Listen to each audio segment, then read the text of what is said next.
La PS Vita fue una consola adelantadísima a su época. Súper potente, súper fachera y con la promesa de llevar juegos de calidad AAA a un formato portátil. Sin embargo, a pocos meses de su lanzamiento, Sony ya la había abandonado completamente, relegando a la consola a ser una máquina de juegos indies y de novelas visuales raras japonesas, haciendo que toda su tecnología tan vanguardista fuera completamente desperdiciada. ¿Pero a qué se debe este fracaso? ¿Fue la Vita un mal sistema? ¿No tuvo éxito por culpa de los smartphones? ¿Deberías ir a Facebook Marketplace a comprarte una? Bueno, quédate en este video que te voy a contar la historia.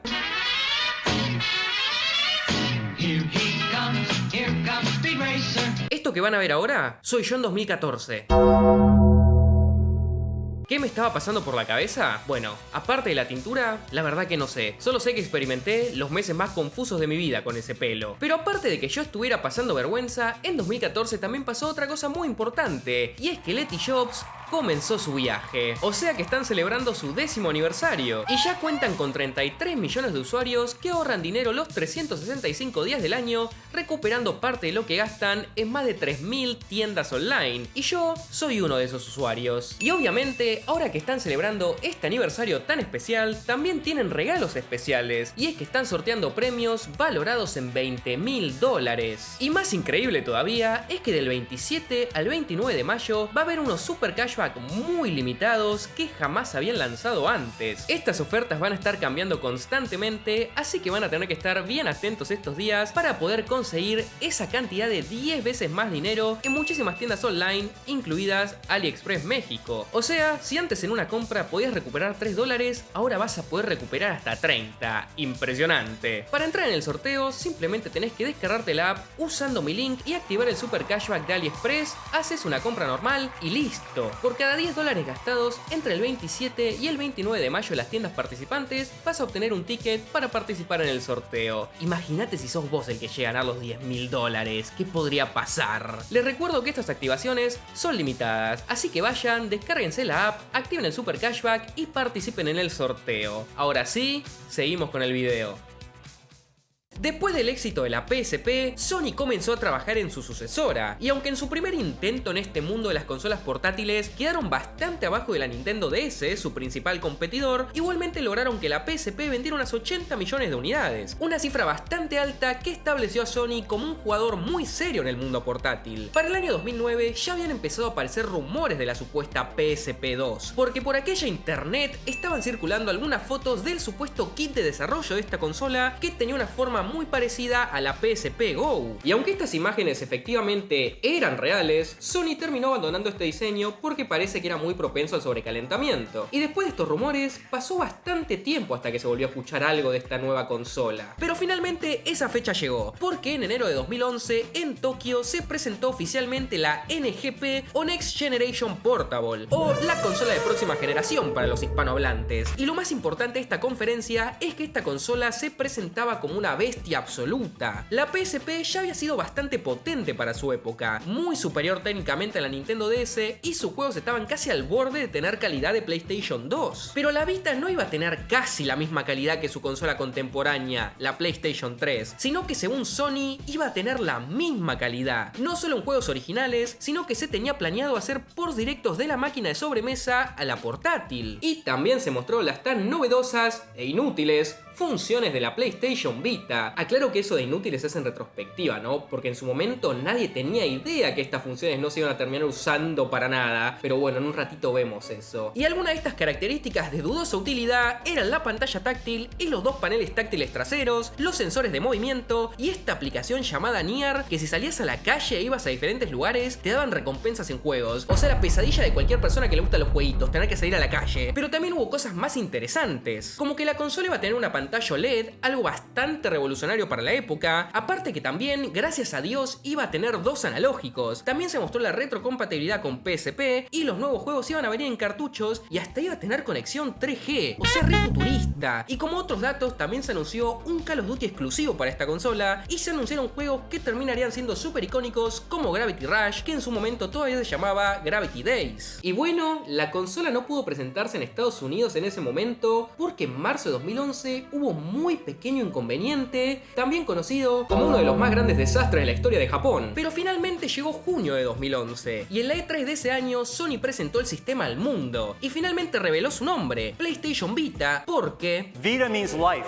aparte de eso, básicamente repitieron lo mismo que la conferencia anterior y mostraron algún par de demos como la de Uncharted Golden Abyss. Pero más importante que todo es que se reveló el precio y fecha de lanzamiento de la consola: $249 por la versión que solo tenía Wi-Fi y $299 por la versión que también incluía 3G. Y la Vita llegaría al mercado el 17 de diciembre de ese año para Japón y el 22 de febrero de 2012 en el resto del mundo. Y la verdad es que el precio era bastante competitivo y la gente estaba muy contenta con esto. La Vita no solo era una consola súper potente, súper fachera y súper completísima, sino que aparte tenía un precio justo. Tenía que haber un truco en todo esto, ¿no? Y de hecho sí había uno, y era uno bastante feo. Ahora vamos a verlo. Y es que todo eran sonrisas y arcoiris hasta que llegó noviembre de 2011, cuando Sony anunció algo bastante maligno. La PlayStation Vita básicamente no tenía almacenamiento interno, por lo que ibas a necesitar memorias externas para instalar aplicaciones y juegos. Y estas memorias fueron las infames Memory Stick Pro Duo, que venían en capacidades de 4, 8, 16 y 32 GB, costando 30, 40, 70 y $120 respectivamente. O sea, eran carísimas. Si querías la experiencia más completa de la Vita, o sea, 3G y 32 GB de almacenamiento, ibas a tener que gastar aproximadamente $420. Sin embargo, a los ponjas en un principio esto parece que no les molestó demasiado, porque cuando la Vita se lanzó el 17 de diciembre, todo parecía un éxito. Había 26 juegos de lanzamiento, que dato curioso, en ese momento fue el catálogo de lanzamiento más grande de la historia de cualquier consola, y en su primer semana en el mercado, los japoneses compraron 300.000 consolas. Sin embargo, el éxito duró muy poco, y para enero, la Vita en Japón apenas estaba moviendo unas 12.000 unidades semanales. Pero en febrero las cosas tenían que mejorar, porque la Vita iba a salir a la venta en Estados Unidos y Europa. ¿Y mejoraron las cosas al final del día?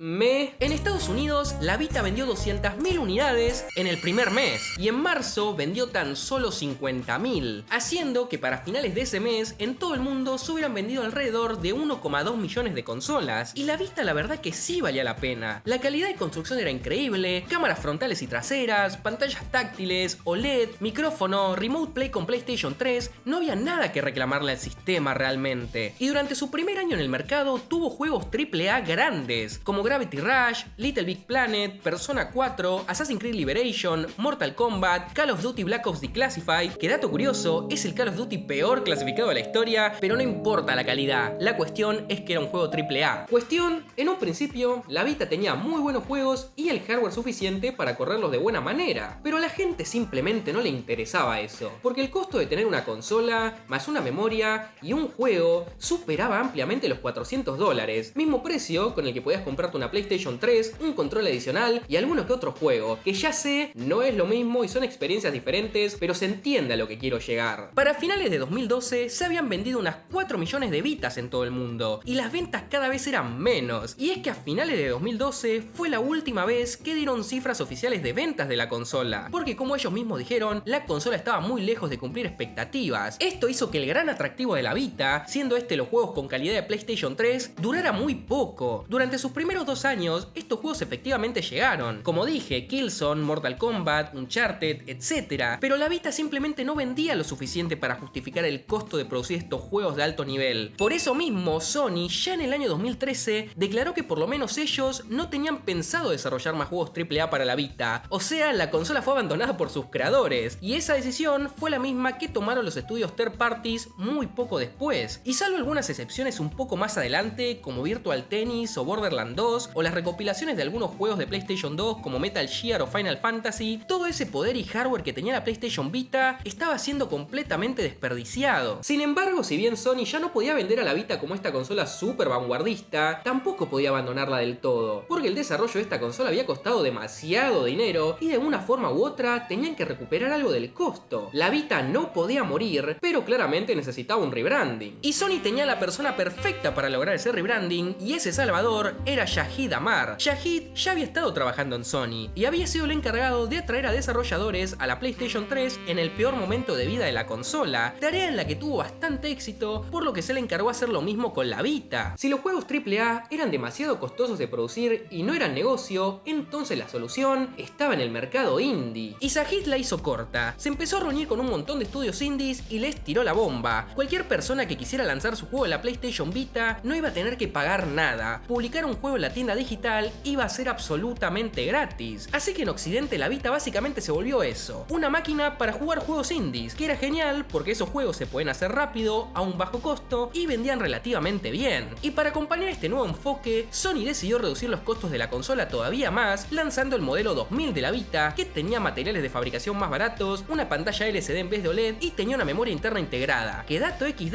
es que esta versión de la Vita, si bien tenía 1 GB de memoria interna, también casi siempre traía incluida una memoria externa, pero poniendo la memoria externa anulabas la memoria interna, haciendo que no sirviera para nada. Así que no sé, XD. También a finales de 2013 lanzaron la PlayStation TV, que básicamente era una Vita solo que sin pantalla y sin control, porque la conectabas a la televisión y para controlarla usabas un DualShock 3 que venía incluido con la consola, máquina que en realidad fue un fracaso, porque ni siquiera era compatible con todos los juegos de Vita. ¿Y por qué sucedía esto? Porque según Sony, el DualShock 3 no podía replicar todas las capacidades de la Vita, pero la gente terminó hackeando y liberando el sistema, demostrando que muchos de los juegos que Sony había puesto en esta lista negra, de hecho podían terminarse perfectamente en la PlayStation TV. Igual nada de esto importó, porque esta consola pasó a la historia como uno de los sistemas menos vendidos de la historia de Sony. Pero por lo menos algo útil que podías hacer con esta cosa era el Remote Play con PlayStation 4, o sea, podías streamear tu PlayStation 4 en cualquier otra habitación de tu casa. Así que no sé, golazo. Pero a menos de 2 años de su salida la descontinuaron, así que mal ahí. Así que en Occidente la PlayStation Vita se había vuelto una máquina de juegos indie, pero en Japón la historia era diferente. Si bien las ventas no eran altísimas, sí que se movían bastante más unidades y se seguían lanzando juegos un poco más grandes para la consola, en su mayoría RPGs que lamentablemente casi ninguno salió de Japón. Igualmente quiero recalcar que paralelo a todo esto, la comunidad de Homebrew empezó a hacerse un manjar con la PlayStation Vita, hackeándola, liberándola, pirateándola, llenándola de emuladores y cosas varias, que de hecho, si quieren saber todo ese lore, tengo un video sobre eso, al que YouTube le puso restricción de edad, así que prácticamente está enterrado, pero si les interesa, pueden ir a verlo. En 2015, la Vita tuvo algunas controversias muy graciosas, como por ejemplo, que muchos usuarios que habían comprado la Vita con la intención de jugar juegos AAA demandaron a Sony por publicidad falsa, caso que de hecho Sony perdió, y si podías demostrar que habías comprado la consola previo a junio de 2012 con casi la intención exclusiva de jugar estos juegos AAA, Sony iba a tener que pagarte una pequeña indemnización y se la tuvieron que pagar a bastante gente de hecho. Otra controversia es que también en 2015 lanzaron unas publicidades que como hacían referencia a jugar con el ganso y a mucha gente y a muchos padres les terminó cayendo bastante mal. I know you've already done it today, and I bet you really enjoyed yourself. How many times did you do it yesterday? Are you afraid you're doing it too often? In your bedroom under the blanket? You could even join me. También para finales de 2015, los pocos estudios third parties grandes que todavía tenían proyectos en desarrollo para la Vita mandaron todo a cagar, abandonando la plataforma y cancelando juegos que estaban en desarrollo, como por ejemplo el BioShock exclusivo de Vita que nunca vio la luz. Ya en ese año Sony usaba como excusa que la Vita no había tenido éxito por el rápido avance de los juegos celulares y el modelo free to play, y tenían un poco de razón, porque muchos de los juegos que estaban llegando a la Vita ahora medio que tenían una calidad celular, con la diferencia de que en la Vita tenías que pagar.